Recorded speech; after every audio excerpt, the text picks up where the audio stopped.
शुरू करते हैं। आरआरबी ग्रुप डी का फॉर्म भरने के लिए पहले हमें वेबसाइट पे आ जाना है। वेबसाइट का लिंक मैं डिस्क्रिप्शन में दे दूंगा और ये न्यू रजिस्ट्रेशन के लिए अभी फ़िलहाल मैं न्यू रजिस्ट्रेशन करके दिखाऊंगा। पहले अगर हम पेज खोलते ओपन करते तो हमारा पहले ये शो करेगा। पहले पे हम नेशनलिटी भरनी है जो कि इंडिया सेलेक्ट करना है। नेशनलिटी भरने के बाद यहाँ पे अपना फुल नेम लिखना है। इधर अपना नाम लिखे फिर री टाइप फुल नेम में भी अपना नाम करे कन्फर्म। उसके बाद यहाँ पे नीचे है you have change your name. अगर आपने कभी पहले नेम चेंज करवा रखा है तो येस करे वरना नो करे। उसके बाद थोड़ा नीचे आओगे, यहाँ पे डेट ऑफ बर्थ है, यहाँ पे डेट ऑफ बर्थ लिखे। उसके बाद रीटाइप डेट ऑफ बर्थ में भी अपना डेट ऑफ बर्थ दोबारा से रीटाइप करे। उसके बाद यहाँ पे है सिलेक्ट जेंडर। अगर मेल है तो मेल भरे, फीमेल है तो फीमेल भरे। और रीसेलेक्ट जेंडर में भी सेम, अगर मेल है तो मेल भरे, फीमेल है तो फीमेल भरे। उसके बाद थोड़ा स्क्रॉल करेंगे तो यहाँ पे आ जाता है फादर नेम। यहाँ पे फादर नेम लिखे और नीचे मदर नेम लिखे। नीचे थोड़ा स्क्रॉल करेंगे तो यहाँ पे आ जाता है ईमेल आईडी। वहाँ पे ईमेल आईडी भरे और फ़ोन नंबर भरे। फिर सेंड ओटीपी करें। यहाँ पे ओटीपी आएगा ईमेल पे भी और फ़ोन नंबर पे भी, दोनों का ओटीपी डाल के ओटीपी वेरीफाई कर लें। उसके बाद यहाँ पे ऑप्शन है वेरिफिकेशन थ्रू डिजी लॉकर और वेरिफिकेशन थ्रू आधार कार्ड। तो हमें आधार कार्ड से वेरिफिकेशन करना है, इस पर क्लिक कर देना। उसके बाद यहाँ पे आएगा आधार नंबर डालने का, आधार नंबर डाल के और सेंड ओटीपी करना है। फिर ओटीपी आ जाएगा, ओटीपी डाल के फिर वेरीफाई कर लेना है। उसके बाद हमारा यहाँ पे वेरीफाई हो जाएगा, आधार आधार डिटेल्स हो कर जाएगा। उसके बाद नीचे यहाँ पे पासवर्ड, कन्फर्म पासवर्ड, पासवर्ड डाल के फिर सबमिट कर देना है। उसके बाद ये हमारा आईडी हो जाएगा क्रिएट। आईडी क्रिएट होने के बाद हमें दोबारा लॉगिन पे जाना है, लॉगिन विद आधार करना है। यहाँ पे अपना फ़ोन नंबर डालना है और जनरेट ओटीपी करना है। ओटीपी जनरेट करने के बाद ओटीपी डाल के यहाँ पे सबमिट करना है और फिर हमारी आईडी हो जाएगी लॉगिन। लॉगिन होने के बाद कुछ इस तरह का इंटरफेस दिखेगा। यहाँ पे ऑनलाइन एप्लीकेशन पे हमें क्लिक कर लेना है। उसके बाद यहाँ पे सिलेक्ट करना हमें कहाँ के लिए अप्लाई करना है। यहाँ पे कई सारे ऑप्शन हैं, आप अपने अकॉर्डिंग देख लेना, यहाँ पे सिलेक्ट कर लेना। उसके बाद हमें सिलेक्ट करने के बाद हमें कर देना है इसे नेक्स्ट। नेक्स्ट करने के बाद कुछ इस तरीके का इंटरफेस खुलेगा, इसे कट कर लेना है। उसके बाद आधी चीज़ें यहाँ भरी दिखेगी, आधी चीज़ें हमें भरनी है। पहले पहले हमारा ये आता है मैरिटल स्टेटस। अब जो भी हो, मैरिड अनमैरिड जो भी हो यहाँ पे भर लेना है। उसके बाद यहाँ पे रिलीजन, अब जिस भी रिलीजन से बिलोंग करते हो वहाँ पे ये भर देना है। उसके बाद है हमारा मदर टोंग, यहाँ पे मदर टोंग हमें हिंदी रखनी है। उसके बाद है चूज़ लैंग्वेज ऑफ एग्जामिनेशन। यहाँ पे जिस भी लैंग्वेज में आप एग्ज़ाम देना चाहते हो, हिंदी या इंग्लिश जो भी लैंग्वेज हो, यहाँ पे ये करते। उसके बाद यहाँ पे हमसे पूछा जाता है permanent visual mark of identification. यहाँ पे कहीं पे भी आपका कट मार्क हो या जो भी हो, मोल वगैरह जो विजुअल हो, उसे भर देना है यहाँ पे। अगर नहीं है तो यहाँ पे एन स्पेस ए कर देना है, एन ए कर देना है, ठीक है। उसके बाद यहाँ पे आता है कम्युनिटी डिटेल्स। यहाँ पे कम्युनिटी डिटेल में आप जो भी कैटेगरी के हो, SC ST OBC जो भी हो, आप ये भर देना है। उसके बाद थोड़ा नीचे करेंगे, हमसे पूछा जाता है present address and permanent address. तो हम यहाँ पे प्रेजेंट एड्रेस में जो भी आपका प्रेजेंट एड्रेस हो वो लिख दे। अगर प्रेजेंट और परमानेंट दोनों एड्रेस सेम हो तो प्रेजेंट एड्रेस लिख के यहाँ पे नीचे टिक का निशान है वहाँ पे टिक कर दे, दोनों में सेम एड्रेस फिल हो जाएगा। अगर प्रेजेंट और परमानेंट एड्रेस दोनों अलग अलग है तो दोनों में अलग अलग भर के सेव एंड नेक्स्ट कर दे।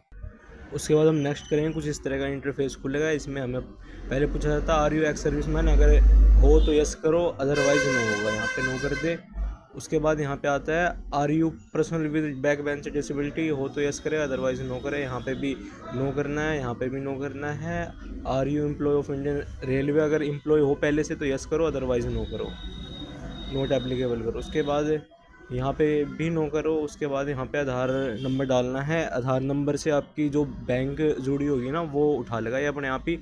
तो ये बैंक डिटेल इसलिए लेते हैं कि आगे चल के जब भी आप एग्ज़ाम दे के आओगे फी रिफ़ंड करते हैं, तो इसलिए बैंक डिटेल मांगा जाता है। यहाँ पे आधार नंबर डालोगे अपने आप ही आपका बैंक शो कर जाएगा। उसके बाद इसे नेक्स्ट करना है। नेक्स्ट करते ही यहाँ पे अब हमें भरनी है 10वीं की डिटेल।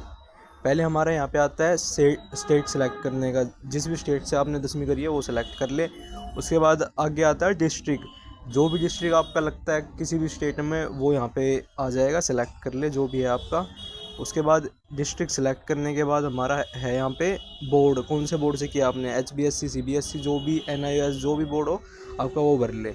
उसके बाद यहाँ पे आता है हमारा डेट सेलेक्ट करने का, डेट ऑफ पासिंग। जिस भी डेट को आपने पास आउट किया है वो आपके मार्कशीट पे नीचे की तरफ लिखा होगा, वहाँ देख के फिर इसे फिल कर दे। उसके बाद आता है हमारा 10th का रोल नंबर, आपके 10वीं की मार्कशीट पे दिख जाएगा, वहाँ से देख के और इसे फिल कर ले। और इसके बाद है हमारा क्लास 10 सर्टिफिकेट सीरियल नंबर। इसमें कई बच्चे कन्फ्यूज़ हो जाते हैं। ये सीरियल नंबर जो है हमारे मार्कशीट के ऊपर की तरफ होता है कोने में, उसे वहाँ से देख के और फिर यहाँ फिल कर ले और उसके बाद इसे ऐड कर दे। इसके बाद हमें यहाँ पे डालना है 12th की डिटेल। बाकी आपकी जो भी क्वालिफिकेशन है यहाँ पे ऐड कर सकते हैं आप। इसमें एक ही ऑप्शन है तो एक ही डालना है। और इसके बाद यहाँ पे आता है सेम ही प्रोसीजर है, स्टेट डालना है, जो भी स्टेट से आपने 12th करा है वो डाल के यहाँ पे। उसके बाद डिस्ट्रिक्ट है, डिस्ट्रिक्ट डाल लें, वहाँ पे बोर्ड कौन सा है वो डाल के डेट ऑफ पासिंग डाल दो। उसके बाद यहाँ पे परसेंटेज डाल के फिर दोबारा से इसे ऐड कर ले। ऐड करने के बाद फिर इसे करना है हमें नेक्स्ट। नेक्स्ट करने के बाद हमारा ये रह जाता है लाइव फ़ोटो और सिग्नेचर अपलोड। लाइव फ़ोटो आप अपने फ़ोन से भी कर सकते हैं। फ़ोन से करने के लिए यहाँ पे लिखा हुआ है हमारा captcha live image from mobile. इस पर क्लिक करेंगे, यहाँ पे QR जनरेट हो जाएगा। QR जनरेट होने के बाद हमें इसे स्कैन करना है। ये डायरेक्ट हमें RRB ग्रुप डी की वेबसाइट पे लेके जाएगा। यहाँ पे वेबसाइट पे अपना फ़ोन नंबर डाल के सेम तरीके से लॉगिन कर लेना है। लॉगिन करने के बाद कुछ इस तरह का इंटरफेस खुलेगा। हमें स्क्रॉल करके नीचे जाना है और नेक्स्ट नेक्स्ट करते रहना। उसके बाद लास्ट में आता है हमारा कैप्चा लाइव इमेज। इस पर हमें क्लिक करना है और उसके बाद यहाँ पे कैप्चा लाइव इमेज पे करना है, यहाँ पे नो कर लेना। उसके बाद हमारा कैमरा हो जाएगा ओपन और ये जो सर्कल दिख रहा है इसके बीच में हमारा फेस होना चाहिए, अपने आप ग्रीन हो जाएगा और ये हमारी लाइव इमेज अपने आप ले लेगा। लाइव इमेज होने के बाद हमें सिग्नेचर भी यहीं पे अपलोड करना है, जब भी जाके सेव हो पाएगा ये।